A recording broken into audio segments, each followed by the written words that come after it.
एक समय गोरखनाथ जी ने देखा कि स्वामी रामानंद जी काशी में वैष्णव पंथ का ज्यादा प्रचार कर रहे हैं और नाथ पंथ सिकुड़ता जा रहा है। इसीलिए गोरखनाथ स्वामी रामानंद जी के साथ गोष्ठी के लिए काशी शहर में आते हैं। स्वामी रामानंद जी, जो काशी शहर के प्रसिद्ध संत थे और वेदों के मर्मज्ञ ज्ञाता माने जाते थे, उन्होंने अपने 1400 ऋषि शिष्य बना रखे थे और ज्ञान प्रचार के लिए भी उन्हें जगह जगह भेजते थे। उस समय कबीर परमेश्वर जी ने स्वामी रामानंद जी को अपना गुरु धारण कर रखा था। वैसे तो कबीर परमात्मा जी को किसी को भी गुरु बनाने की आवश्यकता नहीं थी, परंतु कबीर परमात्मा इस बात से परिचित थे कि आगे आने वाले समय में लोग ये सवाल उठाएंगे कि कबीर ने भी तो गुरु नहीं बनाया था, इसलिए गुरु बनाने की कोई आवश्यकता नहीं है। इस बात को ध्यान में रखते हुए कबीर प्रभु ने स्वामी रामानंद जी को अपना गुरु बनाने की लीला की। एक दिन स्वामी रामानंद जी के आश्रम में गोरखनाथ जी का एक सेवक उनसे मिलने के लिए गया। उस समय स्वामी रामानंद जी आश्रम में अपने शिष्यों को ज्ञान उपदेश दे रहे थे। अलख निरंजन स्वामी जी। राम राम नाथ जी। स्वामी जी, हमारे नाथ जी बहुत पहुंचे हुए सिद्ध पुरुष हैं। वो आपके साथ ज्ञान गोष्ठी करना चाहते हैं, इसलिए मैं आपको अपने गुरु जी के आदेश अनुसार आमंत्रित करने आया हूँ। उन्होंने कहा है कि ज्ञान चर्चा में जो भी विजयी होगा वह अपने शिष्यों समेत जीतने वाले का शिष्य बनेगा। ये कहकर गोरखनाथ जी का शिष्य वहां से चला जाता है। गोष्ठी की बात सुनकर स्वामी रामानंद जी बहुत चिंतित हो जाते हैं, क्योंकि वे इस बात से परिचित थे कि ये नाथ परंपरा वाले साधु सिद्धि युक्त होते हैं और इन सिद्धियों को देखकर जनता उनको विजयी घोषित कर देगी, जिससे ज्ञान चर्चा का मूल उद्देश्य पूरा नहीं होगा और उस नाथ जी का मुझे शिष्य बनना पड़ेगा। स्वामी रामानंद जी ये सोच ही रहे थे कि तभी 12 वर्षीय कबीर साहिब जी आश्रम में प्रवेश करते हैं। प्रणाम गुरुदेव। क्या हुआ गुरुदेव? आप बहुत चिंतित नजर आ रहे हैं। दास के लायक कोई सेवा है तो बताओ। हे कबीर जी, कोई नाथ जी आए थे और उन्होंने स्वामी जी के साथ गोष्ठी करने को कहा है कि जो गोष्ठी के लिए नहीं आएगा तो वो हारा माना जाएगा, और दूसरी शर्त ये रखी है कि जो हार जाएगा वह जीतने वाले का सह अनुयायी शिष्य बनेगा। हे स्वामी जी, संतों को हार जीत की चिंता नहीं करनी चाहिए। हमें उस नाथ जी का सामना करना चाहिए और गोष्ठी में अवश्य चलना चाहिए। फिर मैं आपका दास भी तो आपके साथ हूँ।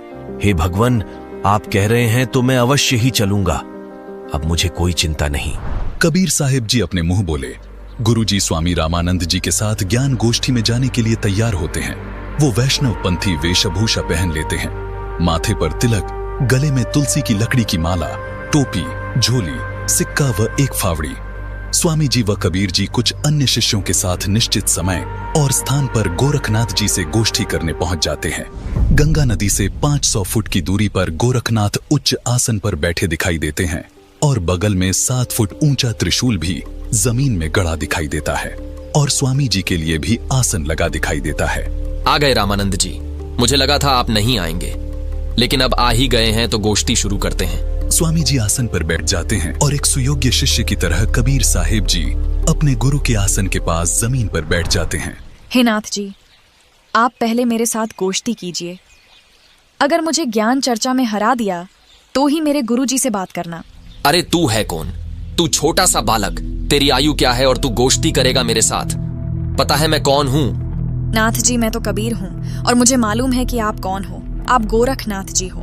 कबीर साहिब जी की बात सुनकर गोरखनाथ सोचते हैं कि इस छोटे से बालक ने मुझे पहचान लिया। तू छोटा सा बालक, तू कब से बैरागी बन गया? नाथ जी, जब से भय वैरागी, मेरी आदि अंत सुधि लागी। धूंधूकार आदि का मेला, नहीं गुरु नहीं था चेला। जब का तो हम योग उपासा, तब का फिरूं अकेला। धरती नहीं जद की टोपी दीना, ब्रह्मा नहीं जद का टीका। शिव शंकर से योगी न थे, जद का झोली शिका। द्वापर को हम करी फावड़ी, त्रेता को हम दंडा। सतयुग मेरी फिरी दुहाई, कलयुग फिरो नो खंडा। गुरु के वचन साधु की संगत, अजर अमर घर पाया। कहें कबीर सुनो हो गोरख, मैं सबको तत्व लखाया। हे गोरखनाथ जी, जब कोई सृष्टि नहीं थी तब मैं अनामी लोक में था। जब मैं अकेला रहता था तब पृथ्वी भी नहीं थी। तब से मेरी टोपी जानो। जब ब्रह्मा, आप और आपके गुरु मचंद्रनाथ आदि सब प्राणियों के शरीर बनाने वाला पैदा भी नहीं हुआ था, तब से मैंने टीका लगा रखा है। अर्थात मैं तब से सत्पुरुष रूप में ही हूँ। सतयुग, त्रेतायुग, द्वापर तथा कलयुग, ये चारों युग तो मेरे सामने असंख्यों बार खत्म हो चुके। हमने सतगुरु वचन में रहकर अजर अमर घर सतलोक को पाया। हे नाथ जी, पूर्ण गुरु से उपदेश लेकर आजीवन गुरु वचन में चलते हुए पूर्ण परमात्मा का ध्यान सुमिरन करके इस अजर अमर सतलोक में जाकर जन्म मरण रूपी अति दुखमय संकट से बच सकते हो। अरे कबीर, तू छोटा सा बालक और ज्ञान देता है गोरखनाथ को। तेरी आयु क्या है? सबसे बड़ा मूर्ख वो है जो मेरी आयु पूछता है, और आप मुझे बालक बता रहे हैं। जो बूझे सोई बावरा, क्या है उम्र हमारी? असंख्य युग प्रलय गई, तब का ब्रह्मचारी, कोटि निरंजन हो गए परलोक सिधारी। हम तो सदा महबूब हैं, स्वयं ब्रह्मचारी। अरबों तो ब्रह्मा गए, 49 कोटि कन्हैया। 7 कोटि शंभू गए, मोरी एक नहीं प्लैया। कोटिन नारद हो गए, मोहम्मद से चारी। देवतन की गिनती नहीं है, क्या सृष्टि विचारी। नहीं बूढ़ा नहीं बालक, ना ही कोई भाट भिखारी। कहें कबीर सुन हो गोरख, यह है उम्र हमारी। असंख्य युग प्रलय में चले गए, तब का मैं अमर हूँ। करोड़ ब्रह्म भगवान मृत्यु को प्राप्त होकर पुनर्जन्म प्राप्त कर चुके हैं। अन्य भगवान जिसका तुम आश्रय लेकर भक्ति कर रहे हो, वे नाशवान हैं। फिर नाथ जी आप अमर कैसे हो सकते हैं? अरबों तो ब्रह्मा मर चुके हैं, और 49 करोड़ बार कृष्ण जी की मृत्यु हो चुकी है, तथा 7 करोड़ बार शिव जी मर चुके हैं। लेकिन मेरी एक पल भी आयु कम नहीं हुई है। मैं अमर पुरुष हूँ। केवल सत्य पुरुष ही अजर अमर परमात्मा है, तथा उसी का सतलोक अमर है, जिसे अमर लोक भी कहते हैं। वहां की भक्ति करके भक्त आत्मा पूर्ण मुक्ति होती है, जिसका कभी मरण नहीं होता। हे गोरखनाथ जी, ये उपलब्धि सोहम शब्द के जाप से प्राप्त होती है, जो उसके मर्म भेदी गुरु से मिलता है। उसके बाद फिर सार नाम मिलता है, और सतलोक में वास तथा सतपुरुष की प्राप्ति होती है। करोड़ों नारद तथा मोहम्मद जैसी पवित्र आत्माएं जन्म कर मर चुकी हैं, देवताओं की तो गिनती भी नहीं। फिर आम मानव शरीरधारी प्राणियों तथा जीवों का तो हिसाब क्या लगाया जा सकता है। मैं न बूढ़ा न बालक, मैं तो जवान रूप में रहता हूँ, जो ईश्वरीय शक्ति का प्रतीक है। ये तो मैं लीलामयी शरीर में आपके समक्ष हूँ। ये सुनकर गोरखनाथ जी और क्रोधित हो जाते हैं और अपने त्रिशूल के ऊपर के भाग पर सिद्धि से उड़कर बैठ जाते हैं। कबीर, यदि तू इतना महान है तो मेरे बराबर में आकर बातें कर। हे नाथ जी, हम ज्ञान गोष्ठी के लिए आए हैं, न कि ये नाटक करने के लिए। आप नीचे आकर ज्ञान चर्चा करो, ताकि जनता को सच्चाई का पता लग सके। तेरे पास कोई सिद्ध शक्ति नहीं है। तू और तेरा गुरु दुनिया को गुमराह कर रहे हो। आज तुम्हारी पोल खुलेगी। अगर शक्ति है तो आओ बराबर में, यहीं चर्चा करेंगे, नहीं तो हार स्वीकार कर लो। ठीक है गोरखनाथ जी। कबीर जी अपनी कुर्ते की जेब से 150 फीट लंबी धागे की रील निकालते हैं और उसके एक छोर को पकड़कर सीधा ऊपर की तरफ फेंक देते हैं। धागा सीधा खड़ा हो जाता है और कबीर साहिब जी उस धागे के अंतिम छोर पर जा बैठते हैं।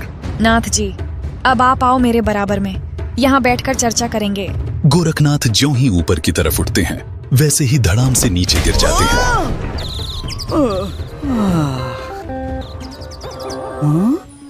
हे कबीर जी, कृपया नीचे आ जाइए और अपने दास पर दया करके अपना परिचय दीजिए।